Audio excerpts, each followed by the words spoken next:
What says I'm live? What's up? I do not like this angle. Okay. Let's see if I can move y'all. Just come with me over here. Back up. I feel like, why y'all so close to me? The way this camera's set up. And it's so dark. Hey, Laverta. Listen, and I have the right thing this time, right? Praise the Lord. What's up? It is your girl, Pastor Courage Molina. I know I'm like hunched over.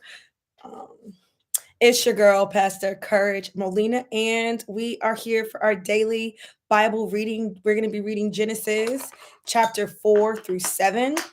And I am reading from the NLT version. Now, listen, I believe in daily reading, but you also know that it is not enough for us to read the word. We are called to be hearers and doers of the word. So when you hear the word, you need to actually take some time and process and see if you can hear from the Lord. I think that we do that best when we study. And while reading is a part of studying, please don't allow this reading time to replace your study time, because this ain't that. I would love for you to share this. Listen, am I supposed to tell y'all? I don't know if I'm supposed to tell you, but I have a goal and I need you guys to help me. I got a goal and I need y'all to help me. I need you to share this video. Like, we have so much great content on here, and I have all these people who just love me on Facebook and all these people who just love me on Instagram. But the truth is, I need y'all to love me on YouTube. And that is just 100. So if you could do me a favor and just share this with somebody, actually hit the share link, make sure you're subscribed, hit the like button. By hitting the like button, by making comments, whether you're watching it live or in the replay, by sharing and subscribing, you let YouTube know that this is great content and you can help the church's channel get monetized. Okay? Like, let's just talk about what it is. We have so many watch minutes. I don't know if you know what it takes to get monetized, but it's not just 1,000 subscribers. You can have 1,000 subscribers and not have enough watch time because you don't have enough videos. Y'all are so committed to watching these videos and getting fed by the word and learning all the things. And so, which is great. So the watch time is absolutely amazing, especially for the number of subscribers that we have. But we need to hit 1,000 subscribers, and I would love to hit 1,000 subscribers this month. I was gonna wait. Y'all know I can't wait for nothing. I was gonna wait until like December and be like, oh, it's my birthday month. Let's hit 1,000 subscribers. But we are legit 308 subscribers away from hitting 1,000. We could hit 1,000 this month. Okay, so let's hit 1,000 this month. We can have a new goal for my birthday. All right, so let's get into it. God, we're just so excited to read your word. God, I pray that this time would spark a love for being in your word for your people.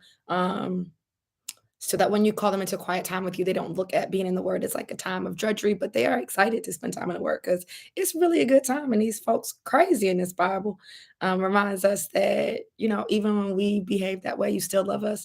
So God, I thank you. And I just pray that this time blesses our spirit in your son, Jesus' name I pray. Amen. All right, let's get into it. Cain and Abel, chapter 4. Now Adam had sexual relations with his wife, Eve, and she became pregnant. When she gave birth to Cain, she said, with the Lord's help, I have produced a man. Later, she gave birth to his brother and named him Abel. When they grew up, Abel became a shepherd, while Cain cultivated the ground. When it was time for the harvest, Cain presented some of his crops as a gift to the Lord. Abel also brought a gift, the best portions of the firstborn lambs from his flock. The Lord accepted Abel and his gift, but he did not accept Cain and his gift. This made Cain very angry, and he looked dejected. Why are you so angry? The Lord asked Cain. Why do you look so dejected? You will be accepted if you do what is right, but if you refuse to do what is right, then watch out. Sin is crouching at the door, eager to control you, but you must subdue it and be its master. One day, Cain suggested to his brother, let's go out into the fields. And while they were in the field, Cain attacked his brother Abel and killed him. Afterward, the Lord asked Cain, where is your brother? Where is Abel? I don't know, Cain responded. Am I my brother's guardian?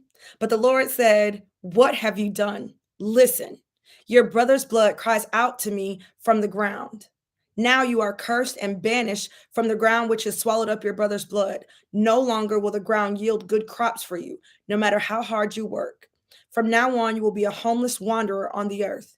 Cain replied to the Lord, my punishment is too great for me to bear. You have banished me from the land and from your presence. You have made me a homeless wanderer. Anyone who finds me will kill me.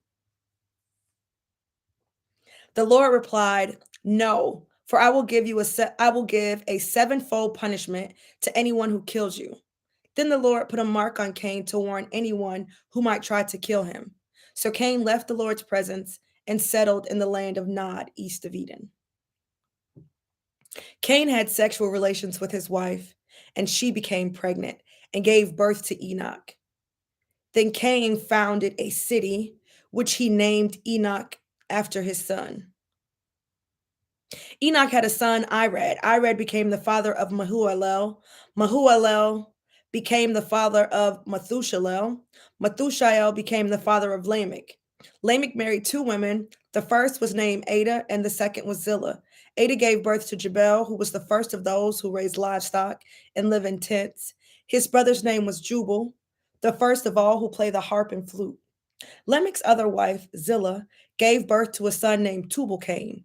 He became an expert in forging tools of bronze and iron. Tubal-Cain had a sister named Naamah. One day Lamech said to his wives, Ada and Zillah, hear my voice. Listen to me, you wives of Lamech. I have killed a man who attacked me, a young man who wounded me. If someone who kills Cain is punished 7 times, then the one who kills me will be punished 77 times. Adam had sexual relations with his wife again, and she gave birth to another son. She named him Seth, for she said, God has granted me another son in place of Abel, whom Cain killed. When Seth grew up, he had a son and named him Enosh. At that time, people first began to worship the Lord by name.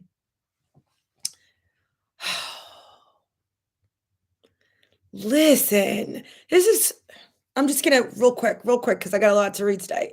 One, it's insane how it's time for your punishment. It's time for your discipline after you did something and now you feel a type of way. Oh God, this punishment is too great for me to bear. It's also insane how slick people will be with God, even when they know they are in the wrong. I don't know. Am I my brother's keeper? The indignation for me is it's a lot. And then I think sometimes people like to play victim. When it was time for harvest, Cain presented some of his crops as a gift to the Lord. Abel also brought a gift, the best portions of the firstborn lambs from his flock. Abel gave the best portions. Let me go back. When it was time for the harvest, Cain presented some of his crops. Some of his crops. How many? Okay, I ain't got time. How many of y'all just giving God some of your time? You giving God some of your time. You giving him some of your attention. You giving him some of your harvest. When it was time for the harvest, Cain presented some of his crop as a gift to the Lord. Abel also brought a gift, the best portions of the firstborn lambs from his flock. The best portions I wonder how many of you are giving God the best of your day, the best of your time, the best of your talent, the best of your resources. I wonder how many of you are giving God the best of your income, the best. And then you mad. Why are you so angry, the Lord, when he don't accept it? You mad because you throwing your little bit, your last, but you like, oh, well, this is all I got left. And so I gave the Lord all I had left. No, but what I gave you at this harvest time was a lot. And so now all you want to give me is these little, after you done got your hair done, got your nails done, paid your rent, after you done did all those things, then you want to give me what's left. And you want to know why it's not working. You want to know why I'm not accepting that. You want to know why. Why do you look so dejected? You will be accepted if you do what's right. Do you know what that means? It means he knew what was right. I got to move on. Chapter 5, and he refused to do it. Chapter 5. This is the written account of the descendants of Adam. When God created human beings, he made them to be like himself. I mean, I want to talk to y'all about how this man killed somebody and how he talking about it's going to be the same punishment, but I ain't got time. The descendants of Adam, chapter 5. This is the written account of the descendants of Adam. When God created human beings, he made them to be like himself. He created them male and female, and he blessed them and called them human.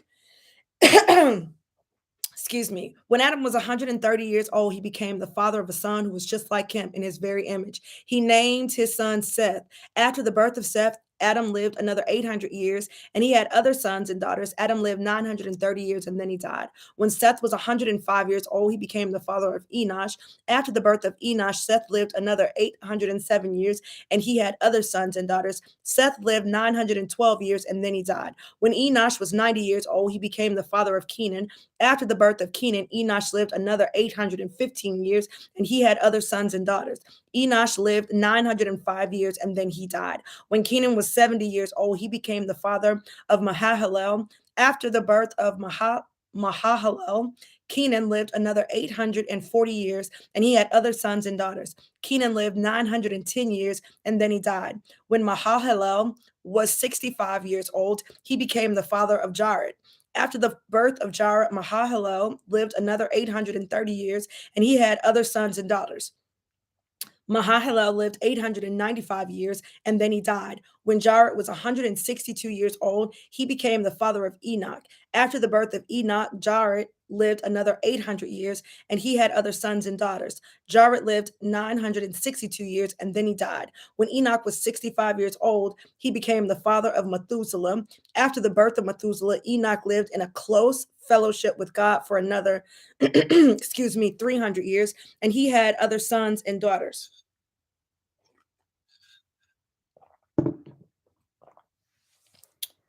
Enoch lived 365 years, walking in close fellowship with God. Then one day he disappeared because God took him. That's wild.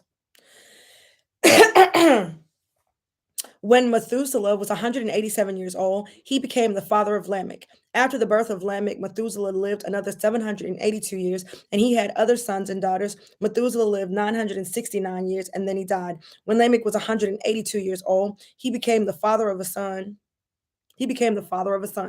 Lamech named his son Noah, for he said, "May he bring us relief from our work and the painful labor of farming this ground that the Lord has cursed." After the birth of Noah, Lamech lived another 595 years, and he had other sons and daughters. Lamech lived 777 years, and then he died. After Noah was 500 years old, he became the father of Shem, Ham, and Japheth. Here's what I want to know in chapter 5. Who cares, right? Like, that's what I used to think. Reading this, talking about all these people, especially when you get to, because the whole chapter is really the descendants of Adam. Like, how does this help me? How does this help me, Lord? Well, you know what? This is what you got to know about the Bible. The Bible was not written to you, it was written for you. Okay, it was written for you. And so, what you need to know is that this section, Genesis, was written by Moses, and Moses was writing this account of the history of time, the history of creation, the history of God, because they were God's people. And so they needed to know their family lineage. They needed to know the history and the descendants because they were descendants. They were all descendants of Adam. And so this is a historical accounting.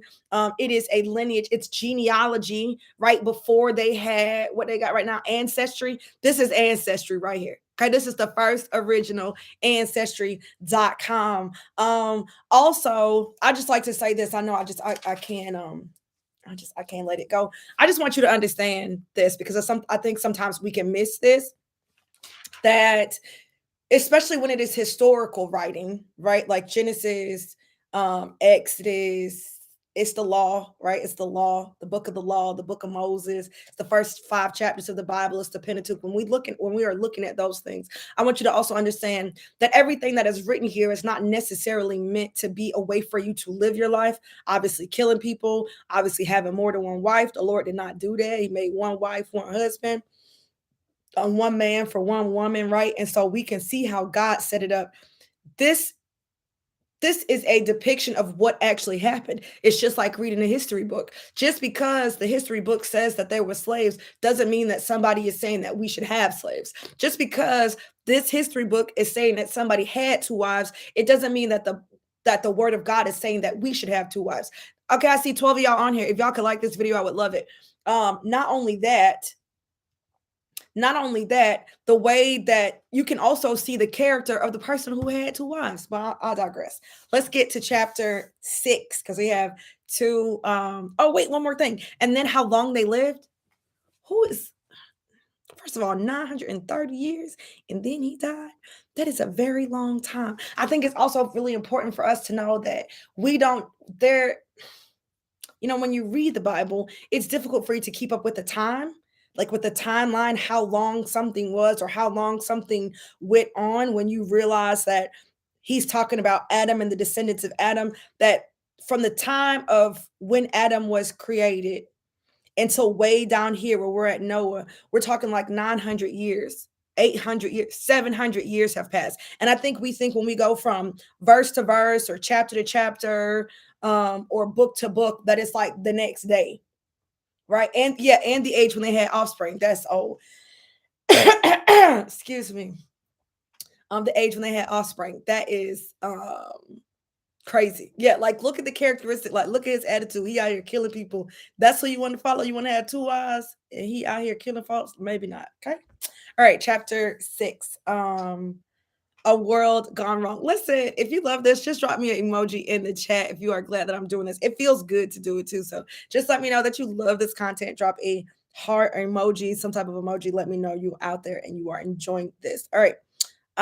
Chapter 6, a world gone wrong. I love how the Bible has like these little headings or whatever. It's just give you a little insight. It's good. Now the inductive Bible doesn't have that, but y'all know it's difficult for me to stay focused. So let me get back to my life. Chapter 6. Then the people began to multiply on the earth. Oh, I gotta stay focused. And daughters were born to them. Let me just read that part one more. Let me just tell y'all one more thing. No, just kidding. Let me just read this part. Because you ever think about like, okay, so who did Cain marry? Where did all those other people come from? Oh, and I just want to say this other part too. I just want to mention this about the Bible specifically. So, look, if you go to verse 3 of chapter 5, no, let's go to verse 4. Verse 4. After the birth of Seth, Adam lived 800 years and he had other sons and daughters. Adam lived 930 years and then he died. Do you know what this tells us? That one little sentence and all those sentences that are just like it tells us that the Bible is not exhaustive. In Courageous Discipleship, I teach you Bible 1. In Courageous Discipleship 1, I teach you Bible 101. That's like the first course that you take. And I'm teaching you about the Bible, right? Because when you learn, we learn from the Bible a lot, but we don't often learn about the Bible. And it's so important for you to learn about the Bible because it will have an impact on how you approach the Bible, as it should when you get ready to study. All pages are not created the same, and I can't approach and study every single thing. And I need to understand the limits. There are limits. I know y'all super saints don't like that. The limits of the Bible, that it is not exhaustive. So when people are like, oh, what are all these lost books of the Bible? There are no lost books of the Bible. There can't be lost books of the Bible because the Bible did not come to us all in one piece. All right, I'm back. Chapter 6. Then the people began to multiply on the earth, and daughters were born to them. The sons of God saw the beautiful women. I just want to read that again. The sons of God saw the beautiful women and took any they wanted as their wives. In some translation, it says, the sons of God saw the daughters of men and took any they wanted as their wives. Who are the sons of God? And why are the sons of God not just like regular boys? And the daughters are daughters of men? Y'all don't think about that? Think about that now. I ain't got time to go into it. And take any they wanted as their wives. Then the Lord said, my spirit will not put up with humans for such a long time, for they are only mortal flesh. In the future, their normal lifespan will be no more than 120 years. In those days, and for some time after, giant Nephilites, the Nephilim, you ever heard of them? You ever Googled them? I'm gonna let that go. Keep it moving. Lived on the earth for whatever the sons of God had. Okay, wait. In those days, and for some time after that, giant Nephilites lived on the earth. For whenever the sons of God, there's that term again, had intercourse with the daughters of men, they gave birth to children who became the heroes and famous warriors of ancient times. If that don't sound like some superhero stuff right there, y'all just ignoring that? Nobody is, we don't want to talk about that? Okay, cool. So we're going to let that go for now. The Lord observed the extent of human wickedness on the earth, and he saw that everything they thought or imagined was consistently and totally evil. So the Lord was sorry he had ever made them and put them on the earth. It broke his heart. And the Lord said, I will wipe this human race I have created from the face of the earth. Yes, and I will destroy every living thing, all the people, the large animals, the small animals that scurry along the ground, and even the birds of the sky. I'm sorry I ever made them. But Noah found favor with the Lord. This is the account of Noah and his family. Noah was a righteous man, the only blameless person living on the earth at the time, and he walked in close fellowship with God. Noah was the father of three sons, Shem, Ham, and Japheth. Now God saw that the earth had become corrupt and was filled with violence. God observed all this corruption in the world, for everyone on earth was corrupt. So God said to Noah, I have decided to destroy all living creatures, for they have filled the earth with violence. Yes, I will wipe them all out along with the earth. Build a large boat from cypress wood and waterproof it with tar inside and out. Then construct decks and stalls throughout its interior. Make the boat 450 feet long, 75 feet wide, and 45 feet high. Leave an 18-inch opening below the roof all the way around the boat. Put the door on the side and build 3 decks inside the boat, lower, middle, and upper. Look, I'm about to cover the earth with a flood that will destroy every living thing that breathes. Everything on earth will die, but I will confirm my covenant with you. So enter the boat, you and your wife and your sons and their wives. His kids and his wife, they wasn't necessarily righteous. Sometimes people are going to be blessed because of their connection to you. Bring a pair of every kind of animal, a male and a female, into the boat with you to keep them alive during the flood. Pairs of every kind of bird and every kind of animal and every kind of small animal that scurries along the ground will come to you to be kept alive. And be sure to take on board enough food for your family and for all the animals. So Noah did everything exactly as God had commanded. Chapter 7.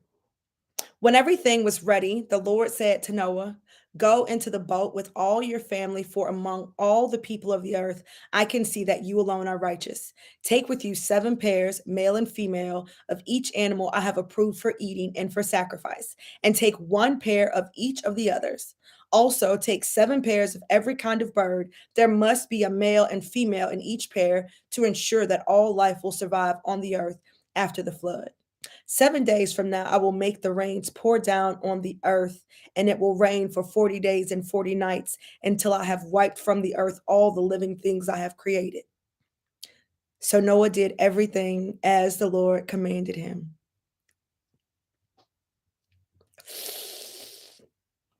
Noah was 600 years old when the flood covered the earth. He went on board and the boat to escape.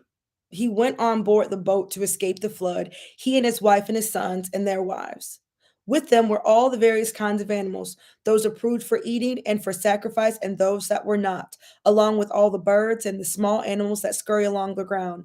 They entered the boat in pairs, male and female, just as God had commanded Noah.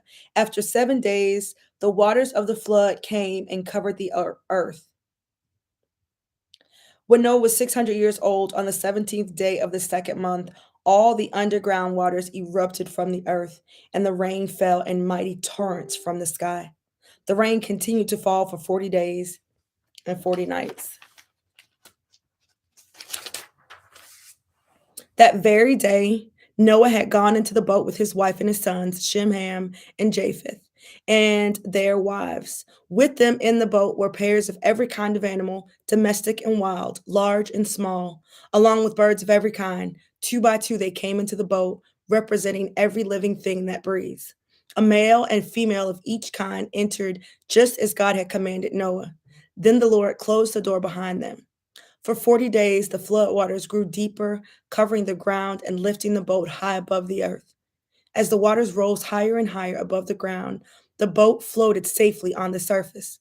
Finally, the water covered even the highest mountains on the earth, rising more than 22 feet above the highest peaks.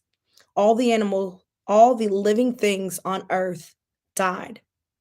Birds, domestic animals, wild animals, small animals that scurry along the ground, and all the people. And all the people. Everything that breathed and lived on dry land died. God wiped out every living thing on the earth. People, livestock, small animals that scurry along the ground, and the birds of the sky. All were destroyed. The only people who survived were Noah and those with him in the boat, and the floodwaters covered the earth for 150 days. Bruh. Okay, yeah, the underground. I ain't got time, Laverta. The underground waters. Because the Lord, I don't know if you remember this like from before.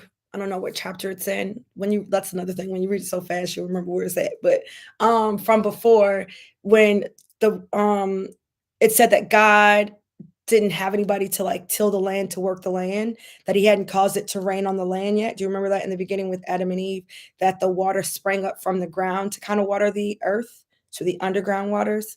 It hadn't really rained from the sky. And so I think, when we read the word, because it's a summary of what happened, right?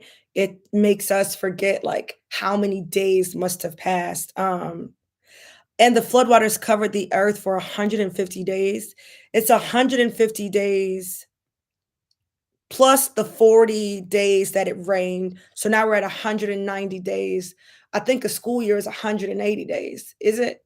I think the school year, like the number of days you're actually in school is 180 days. So it's like spending an entire school year in on a boat with these animals and your wife and your kids and they wives. That seems like a lot. Yes, like a sprinkler system. Yes. That seems like a lot. There's so many things that like just so many things.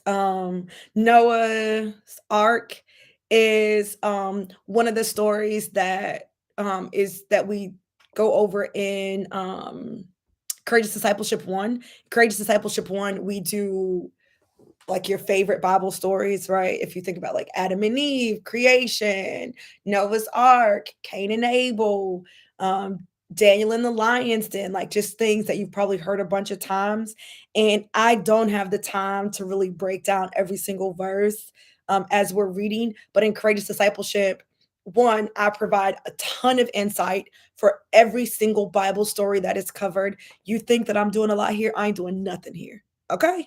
I'm reading. I ain't teaching. I'm just reading. And Courageous Discipleship 1, I am breaking down and giving you the context, the background, the location. I'm giving you the information about who wrote it, when it was written. I'm telling you about the people. I am breaking down what it says, what it means, the lessons that you can take from it, how to apply it to your life, how it's relevant for 2022, how it's relevant for today, how it could be applied, how these old stories, right? This old history, why is it relevant? Because I think sometimes we think we are only living in the New Testament, but in order to understand New Testament, you got to know Old Testament to really understand New Testament and understand the dispensation of time that we are now living under, and why that dispensation of time is different from what they did back then, which is why the rules were kind of different, or the expectation was different, because they were under a different dispensation of time. And so if you've never studied, and I mean like verse for verse, studied it in a way that leads to application, like I'm talking right now, everyday application. How can I apply this to my job? How can I apply this book of Noah, this story of Noah to my job? How can I apply that to my marriage? That's what you learn how to do in Courageous Discipleship. So while I use Bible stories as the content, the real thing that you're getting in Courageous Discipleship that I'm actually teaching you is how to step by step study the word of God strategically so that you can apply it to every area of your life, no matter what season you are in. Now, listen, I hope that this has blessed you. You can go to Courage Molina University and, you know, sign up for Courageous Discipleship. You can send me an email, courage@couragemolina.com. You can just post a message down there if you want to get on a call. I'm excited to get on a call with you for like 15 minutes. We can really talk about Courageous Discipleship, if it's the next best step for you. And I think if you're on here, it is. That's what I always think, obviously. All right, now it is time for us to go to She Pursues Purpose for our prayer call with Erica Davenport. So going over to that YouTube channel, and I'll see y'all over there in the chat. Thank y'all so much for being over here. Be sure to like this video and see if you can share it with somebody today. I'd appreciate that. Oh, and subscribe. Man, if you haven't subscribed, do me a favor. Can you send this YouTube channel to 3 people who like Jesus a little bit and be like, hey, I think this is a great YouTube channel. Check it out. I think you should subscribe. Could you do that for me? Thanks. All right. Love y'all. Bye.